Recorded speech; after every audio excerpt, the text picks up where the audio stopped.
दुर्वासा ऋषि भगवान का दर्शन करने के लिए गए। भगवान ने प्रसन्न होकर के दुर्वासा ऋषि को अपने गले की माला दी और उसी माला को पैर करके दुर्वासा ऋषि सामने से आ रहे थे और इधर इंद्र ऐरावत हाथी में बैठ करके सामने से जा रहा था।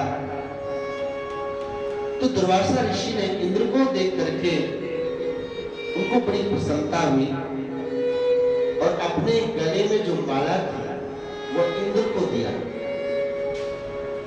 इंद्र अभिमानवश उस माला को न पहन के हाथी के सिर के ऊपर रख दिया और हाथी ने स्वभाववश उस माला को सूंड से उठा करके पृथ्वी पर फेंक दिया और पैर रख करके निकल गया। देवर्ष दुर्वासा ये देख रहे थे और शाप दे दिया, अरे इंद्र तुम्हें अपने राज्य मन का बड़ा अभिमान है, मेरा शाप है, शीघ्र ही तुम राज्य से लक्ष्मी से च्युत हो जाओ। ये समाचार शुक्राचार्य को पता चला और दैत्यों ने आक्रमण कर दिया। स्वर्ग में दैत्यों का आधिपत्य हो गया।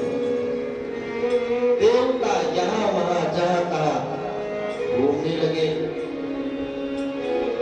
एक दिन सारे देवता भगवान ब्रह्मा जी के पास, नारायण के पास पहुंचे और कहने लगे, महाराज अब बाकी की जिंदगी ऐसे ही भटकने में निकलेगी क्या? राज्य छिन गया, महाराज दुर्वासा ने शाप दे दिया, दैत्यों का आधिपत्य है, क्या करें? भगवान ने कहा, देखो यदि काम बनाना हो तो शत्रु से भी मित्रता कर लेनी चाहिए। अरयोपि संदेया सतिकार्यात् गौरवे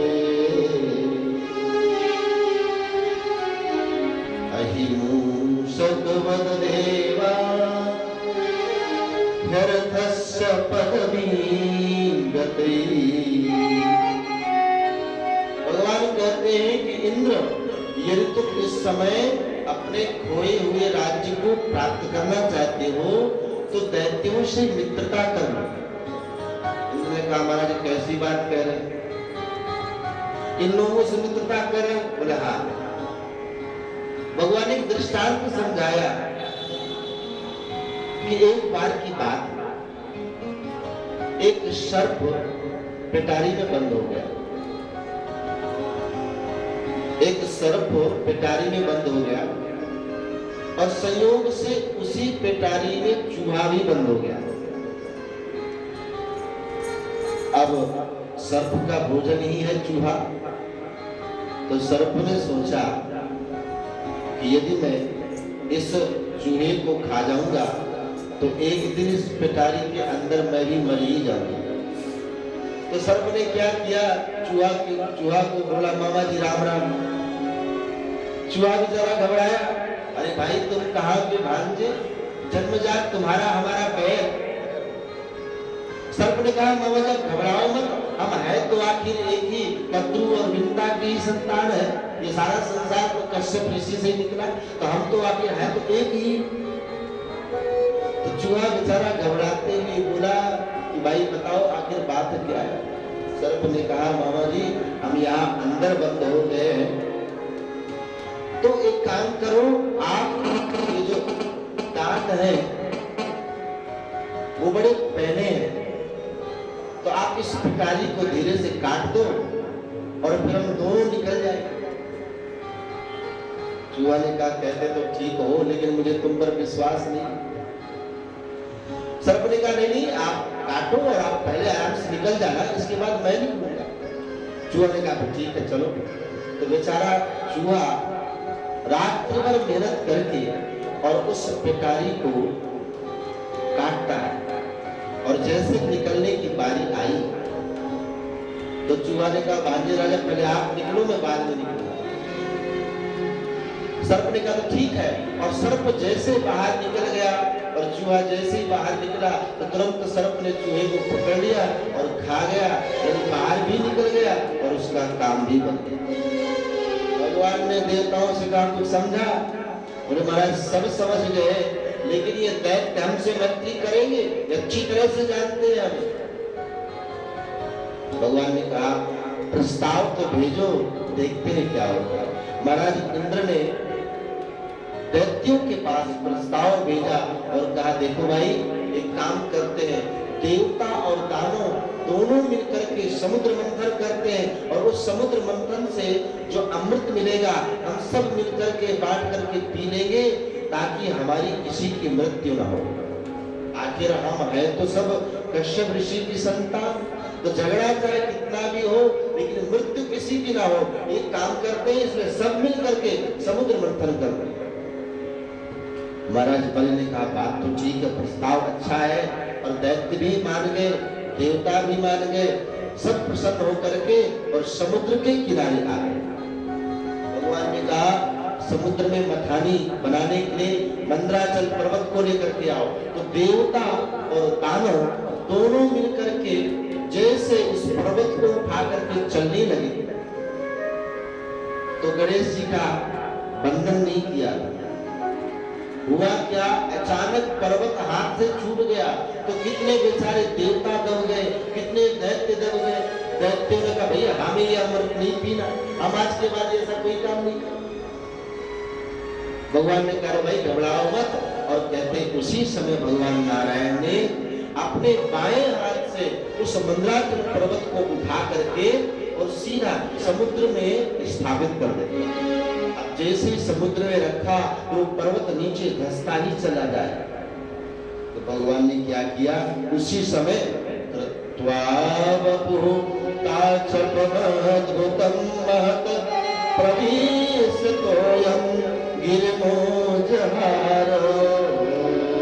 भगवान ने तुरंत कच्छप रूप धारण करके और उस मंदराचल पर्वत को अपने पीठ में डाल दिया। अब समस्त दैत्यों ने देवताओं ने सोचा भाई मथानी तो मिल गई, अब रस्सी मिले, तो सबने जाकर के वासुकी नाग से निवेदन किया महाराज आप कृपा करके इस पर्वत पे रस्सी का काम करो, आप निपट जाओ ताकि हम मंथन कर सके। वासुकी नाग ने कहा भैया हमारा भी भाग हो, तब तो हम अपने शरीर को घिसवाएं, ये तो हम ये काहे की मेहनत करें। सबने कहा महाराज आपको भी अमृत मिलेगा। तो वासुकी नाग आकर के उस पर्वत पर लिपट गए। तो भगवान ने देवताओं से कहा चलो देवताओं तुम सब उच्च कुल में जन्मे हुए हो, इसलिए सर्प के मुख की ओर लग जाओ, और दैत्यों तुम सब पीछे चलो। सर्प का जो पूंछ का भाग है वो अमंगल का भाग होता है। दैत्यों ने कहा महाराज क्या आपने हमें गिरे खानदान का समझ रखा है? अरे आप ये मंथन हो या ना हो, हम लगेंगे तो आगे ही लगेंगे। अच्छा दैत्यों की नीति ऐसी है, सारा काम उल्टा। भगवान तो चाहते यही थे कि देवताओं की रक्षा करना चाहते, और जो आगे लगेगा तो वासुकी नाग के मुख से जो झाग निकलेगी वो कष्टदायी होगी। तो भगवान देवताओं की रक्षा करना चाहते हैं, पर दैत्यों के स्वभाव से अच्छी तरह से जानते हैं। अगर एक आदमी दूसरे आदमी के स्वभाव को जानता हो तो उससे अपना काम बना ही लेता है। वृंदावन बिहारी लाल की। एक गृहस्थ क्यों वहाँ बिना मतलब की व्यवस्था, वहाँ कितनी भीड़ होती है, तो पत्नी ने कहा वाह महाराज आप कैसी बात करते हो, जब सब लोग वहाँ जा रहे तो हम भी तो चलेंगे। तो पति देवता सोच रहे थे मन ही मन चलो बात तो ठीक, हम भी यही चाहते थे, तो उल्टा बोल करके सीधा काम करवाते थे। अच्छा संयोग से हुआ क्या, पत्नी के साथ में हरिद्वार पहुंच गए। अब हरिद्वार में हल्की पौड़ी में स्नान करने के लिए गए, उल्टा ही करने का। उन्होंने कहा अच्छा आप ऐसे कैसे, अरे इतने दूर से। तुरंत मल्लाहों को बुलाया गया, मल्लाह आकर के पूछने लगे भैया ये कहाँ पर, ये घटना कहाँ पे हुई? बोले बस यहीं पर स्नान कर रही थी और प्रवाह बह रहे थे इधर से। तो मल्लाहों ने कहा इधर अगर थी तो इधर ही बही देवता ने कहा भैया तुम जानते नहीं हो, मैं अपनी श्रीमती जी को अच्छी तरह से जानता हूँ, अगर धारा इधर जा रही है तो निश्चित रूप से वो इधर गई होगी, तो उधर मत खोदो इधर खोदो। वृंदावन बिहारी लाल की जय। तो देवताओं को दैत्यों का जो स्वभाव है वो उल्टा है। दैत्यों से भगवान अच्छी तरह से काम करवाना चाहते हैं। तो आज जैसे पकड़ने की बात आई तो वासुकी नाग के सिर की ओर, मुख की ओर दैत्य लगे और पूंछ की ओर देवता लगे। और जैसे मंथन प्रारंभ हुआ तो कहते संघर्षण से वासुकी नाग के मुख से जो झाग निकली तो जितने दैत्य थे सब झुलस गए उस आग में, उस विष की ज्वाला में, और जितने गोरे गोरे थे सब काले हो गए। एक दैत्य बोला अच्छा हुआ भैया, अरे हम अच्छे बिना मतलब के बड़े बाप के बेटे बने, अब ले फल, ये देवताओं को तो कोई कष्ट नहीं, ये तो आनंद से सुंदर सुंदर इनके ऊपर वर्षा की बूंदें हो रही है और हमारे ऊपर विष फैल रहा है, पड़ रहा है। मंथन प्रारंभ हो गया और मंथन में सबसे पहले उस समुद्र से विष निकला और वो विष ऐसा भयंकर कि पूरे त्रिलोक को जलाने लगा। सारे देवता दानव सब घबराए, ब्रह्मा जी के पास पहुंचे। नारायण ने कहा काम करो, भगवान शिव से प्रार्थना करो, वही कुछ कर सकते हैं। देव देव महादेव भूतात्मन भूत भावना त्राहिना शरणापन्ना त्रैलोक्य दहना विषा। हे देवाधिदेव महादेव, आप हमारी रक्षा करो, क्यों ये जो विष है हमें जलाए दे रहा है, आप हमारी कृपा करो, हमारे ऊपर कृपा करो। माता पार्वती के साथ में भगवान भोले बाबा कैलाश पर्वत पर विराजमान है और उसी समय देवता दानव सब मिलकर के पहुंचे। माता पार्वती विराजमान है, देवताओं दैत्यों ने कहा माते आप कुछ कृपा करो। भगवान शिव विराजमान है, पार्वती भगवान शिव के पास गई और कहने लगी महाराज ये देवता और दानव आए हुए हैं, आप इन पर कृपा करो। भगवान शिव ने कहा क्या मतलब देवी, आपके कहने का मतलब कि हम विष पान कर जाए।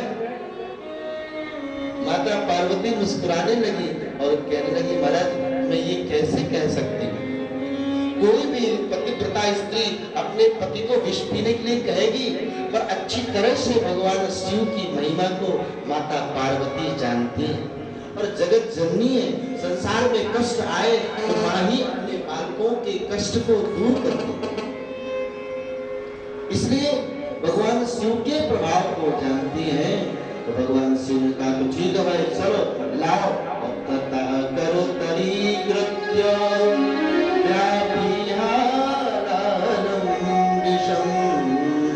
भगवान शिव ने अंजलि करके और जितना विष था सबको पान करने लगे। मुख में विष गया, भगवान शिव को ध्यान में आया कि मेरे हृदय में तो राम रहते हैं, ये विष अगर अंदर जाएगा तो मेरे राम को कष्ट हो जाएगा और बाहर जाएगा तो संसार को कष्ट हो जाएगा। तो भगवान ने शिव ने राग कहा, राग कहते ही मुख खुल गया और मां कहकर के मुख बंद कर लिया। और चूंकि अंदर राम है इसलिए वो जो विष था वो विश्राम को प्राप्त हो गया और गले में ही रुक गया। नीलकंठ भगवान की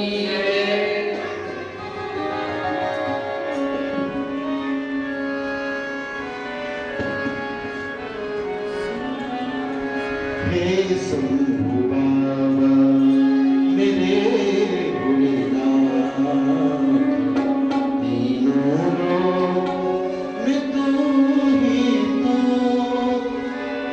श्रद्धा सुमन मेरा मन बेल पत्री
फिर इसके बाद सबसे पहले कामधेनु गाय निकली,